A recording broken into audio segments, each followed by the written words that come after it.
Hello friends, welcome to my YouTube channel. તો આજે આપણે ઈડલી સાથે ખાઈ શકાય તેવી બે અલગ પ્રકારની યુનિક ચટણી બનાવીશું। આ જે ચટણી છે તે ખાવામાં તો ખૂબ જ ટેસ્ટી લાગે છે અને જો તમે એને એકવાર બનાવશો તો વારંવાર બનાવીને ખાશો એવી ચટણી છે। તો આપણે આજે બે અલગ પ્રકારની ચટણી બનાવીશું, જેમાં આપણે એક નારિયેળવાળી ચટણી બનાવીશું અને બીજી આપણે નારિયેળના ઉપયોગ વગરની ચટણી બનાવીશું। તો સૌથી પહેલા આપણે નારિયેળ વગરની ચટણી બનાવીશું, જેને થન્ની ચટણી પણ કહેવાય છે અને સાઉથ સાઈડમાં ખૂબ જ ફેમસ ચટણી છે। તો એના માટે મેં અત્યારે ઓનિયન લીધો છે, જેને આ રીતે સમારી લીધો છે। ત્યાર પછી મેં ફ્રેશ કોકોનટ લીધું છે, આ રીતે નાના પીસ કરી લીધા છે। ત્યાર પછી અડદની દાળ છે, લસણની કળી છે, લીલા મરચાં છે, લાલ સૂકા મરચાં છે, દાળિયા છે અને આંબલીનો નાનો ટુકડો છે। તો સૌથી પહેલાં આપણે થન્ની ચટણી બનાવીશું, જેમાં આપણે નારિયેળનો ઉપયોગ નથી કરવાના। તો એના માટે મેં ગેસ ઉપર એક પેન લીધી છે, જેમાં આપણે 2 ચમચી ઓઇલ એડ કરીશું। ઓઇલને આપણે થોડું ગરમ થવા દઈશું। તો ઓઇલ જે છે તે થોડું ગરમ થઈ ગયું છે। ત્યાર પછી હવે આપણે લસણની કળી એડ કરીશું।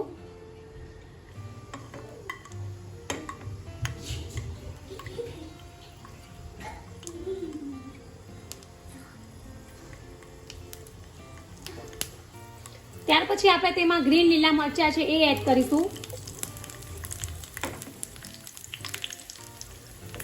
અને આ બંને વસ્તુને આપણે 1 મિનિટ જેવું શેકાવા દઈશું।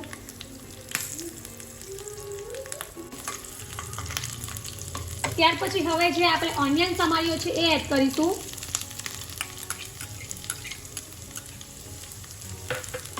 અને ઓનિયનને પણ આપણે 2 થી 3 મિનિટ માટે કૂક કરી લઈશું। તો ઓનિયનનો આપણે કલર ચેન્જ નથી થવા દેવાનો, પણ થોડો સોફ્ટ થાય ત્યાં સુધી જ આપણે એને કૂક કરીશું।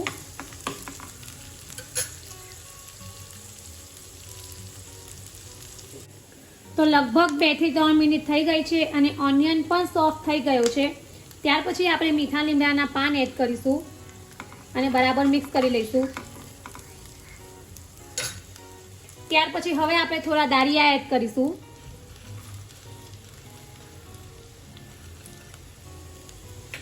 અને આ બધી વસ્તુને આપણે એકદમ સરસ રીતે મિક્સ કરી દઈશું।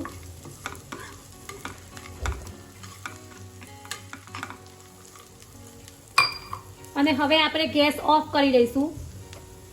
તમારે અત્યારે સિંગદાણા એડ કરવા હોય તમે એ પણ કરી શકો છો। અને હવે આપણે આ મિશ્રણને થોડું ઠંડુ થવા દઈશું। ત્યાર પછી આપણે એને મિક્સચરમાં ક્રશ કરવાનું છે।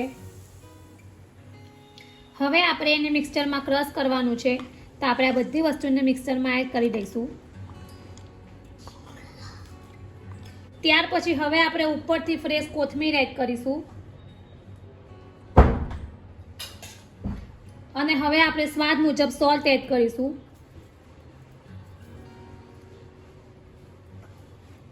અને હવે આપણે થોડું પાણી એડ કરીને એને મિક્સચરમાં ક્રશ કરી લઈશું। તો તમે જોઈ શકો છો કે આપણી જે ચટણી છે એ આ રીતે ક્રશ થઈને રેડી છે। ત્યાર પછી હવે આપણે ચટણીમાં તડકો આપીશું। તો ચટણીમાં તડકો આપવા માટે મેં અત્યારે ગેસ ઉપર એક કઢાઈ લીધી છે। ત્યાર પછી આપણે તેમાં 1 ચમચી ઓઇલ એડ કરીશું। ત્યાર પછી આપણે તેમાં 1 ચમચી અડદની દાળ એડ કરીશું। અડદની દાળને આપણે 1 થી 2 મિનિટ માટે શેકાવા દઈશું, જેથી દાળ કાચી ન રહી જાય। અડદની દાળ છે એ આપણી શેકાઈ ગઈ છે। ત્યાર પછી હવે આપણે તેમાં રાઈ એડ કરીશું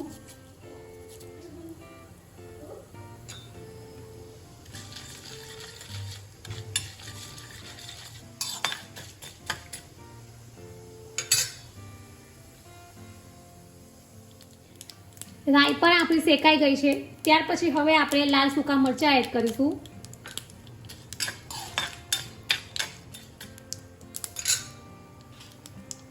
ત્યાર પછી આપણે ફ્રેશ કઢી પત્તા એડ કરીશું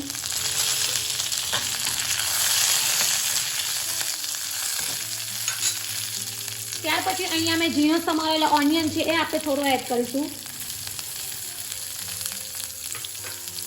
અને આ બધી વસ્તુને આપણે એકદમ સરસ રીતે મિક્સ કરી લઈશું।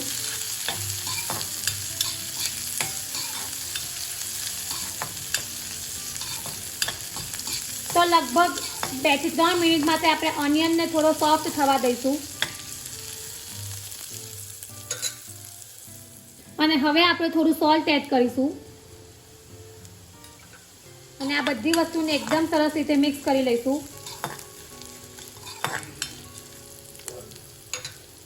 તો આપણો ઓનિયન જે છે એ સોફ્ટ થઈ ગયો છે. ત્યાર પછી હવે આપણે જે આ ચટણી રેડી કરી છે એ એડ કરીશું.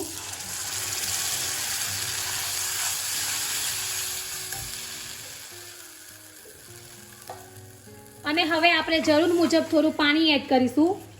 આ જે ચટણી છે તે ખાવામાં થોડી પાતળી હોય તો જ મજા આવે છે.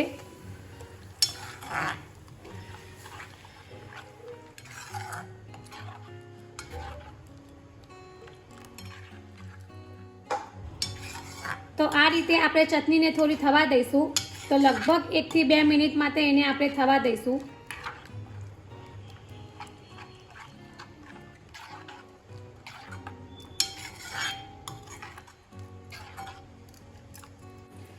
તો લગભગ 2 થી 3 મિનિટ થઈ ગઈ છે અને આપણી જે ચટણી છે તે રેડી છે.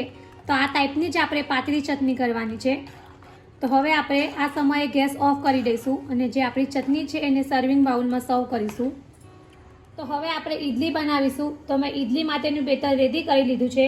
ત્યાર પછી હવે આપણે તેમાં સોલ્ટ એડ કરીશું.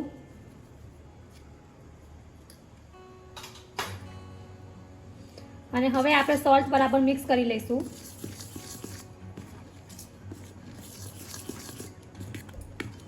અને હવે આ બેટરમાંથી આપણે અડધું બેટર બહાર કાઢી લઈશું.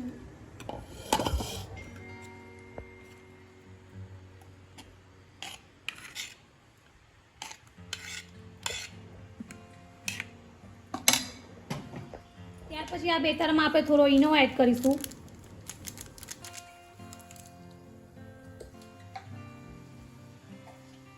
અને ઉપરથી આપણે થોડું પાણી એડ કરીશું. અને આ રીતે આપણે ઈનો એકદમ સરસ રીતે મિક્સ કરી લઈશું.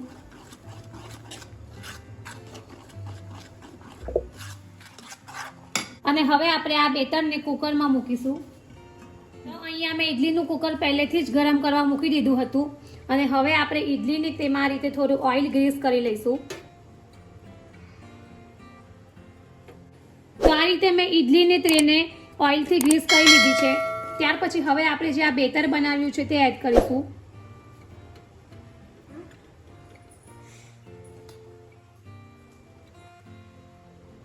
તો હવે આપણે આ રીતે કુકરનું ઢાંકણ ઢાંકીને ઈડલીને 10 થી 12 મિનિટ માટે હાઈ ફ્લેમ પર સ્ટીમ કરી લઈશું. ત્યાર પછી હવે આપણે બીજી ચટણી કોકોનટવાળી બનાવીશું. જેમાં આ રીતે મેં ફ્રેશ કોકોનટ લીધું છે એ આપણે એડ કરીશું. ત્યાર પછી આંબલીનો ટુકડો છે એ આપણે એડ કરીશું. ત્યાર પછી લસણની કળી છે એ એડ કરીશું. 2 નંગ લાલ સૂકા મરચાં છે એ આપણે એડ કરીશું. 1 નાનો ઓનિયન છે એ આપણે એડ કરીશું. અને દાળિયા છે એ આપણે એડ કરીશું. ત્યાર પછી આપણે થોડું સોલ્ટ એડ કરીશું. અને આ બધી વસ્તુને આપણે અત્યારે પાણી વગર જ પીસી લઈશું. જેથી આપણું જે કોકોનટ છે તે એકદમ સરસ રીતે ક્રશ થઈ જશે અને કોકોનટમાં કોઈ પણ જાતના ટુકડા કે ગાંઠા ન રહી જાય. તો આ રીતે આપણે કોકોનટને ક્રશ કરી લીધું છે. ત્યાર પછી હવે આપણે પાણી એડ કરીશું અને પાછું એને ક્રશ કરી લઈશું. તો આ રીતે આપણી જે કોકોનટવાળી ચટણી છે એ રેડી છે. ત્યાર પછી હવે આપણે એમાં પણ તડકો લગાવીશું. તો હવે તડકા માટે મેં ગેસ ઉપર એક પેન લીધી છે. જેમાં આપણે 2 ચમચી ઓઇલ એડ કરીશું. ત્યાર પછી હવે આપણે તેમાં થોડી રાઈ એડ કરીશું.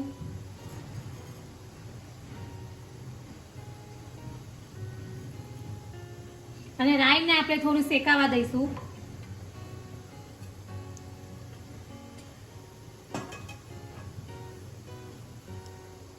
તો રાઈ જે છે તે આપણી શેકાઈ ગઈ છે. ત્યાર પછી હવે આપણે અડદની દાળ એડ કરીશું. એને પણ આપણે શેકાવા દઈશું.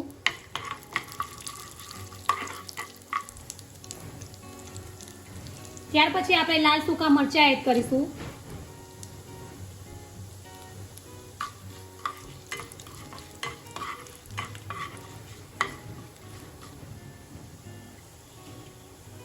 ત્યાર પછી આપણે ફ્રેશ કઢી પત્તા એડ કરીશું.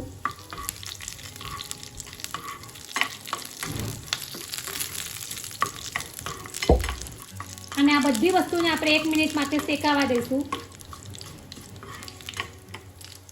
ત્યાર પછી હવે આપણે ઝીણો સમારેલો ઓનિયન છે એ આપણે થોડો એડ કરીશું.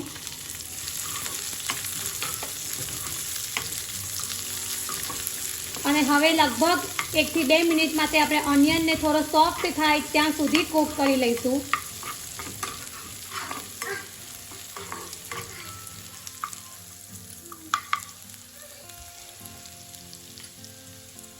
અને હવે આપણે જે આ ચટણી રેડી કરી છે કોકોનટ વાળી એ એડ કરીશું.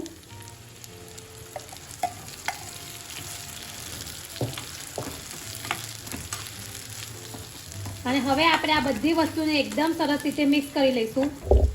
અને જરૂર મુજબ થોડું પાણી એડ કરીશું.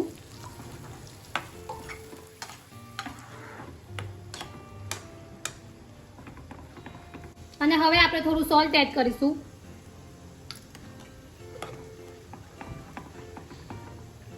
ચટણીને હવે આપણે 1 થી 2 મિનિટ માટે થવા દઈશું.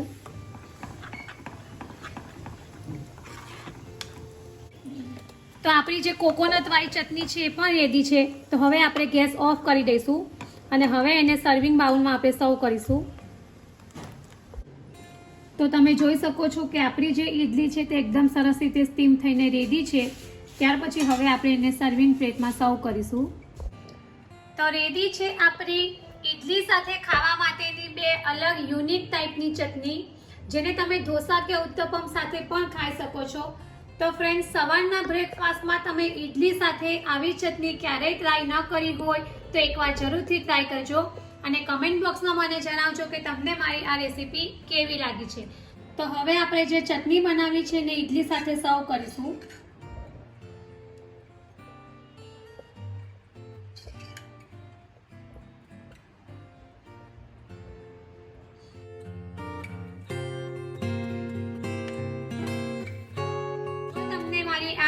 ઈડલી સાથે ખાવા માટેની 2 અલગ અલગ ચટણીની રેસીપી પસંદ આવી હોય તો મારી ચેનલને લાઈક અને શેર જરૂરથી કરજો. અને આવી જ બીજી નવી રેસીપીઓ જાણવા માટે મારી ચેનલને સબસ્ક્રાઇબ કરવાનું ભૂલતા નહીં. તો ફરી પાછા આવા જ નવા વિડીયો સાથે મળીશું. ત્યાં સુધી bye bye and thank you for watching my video.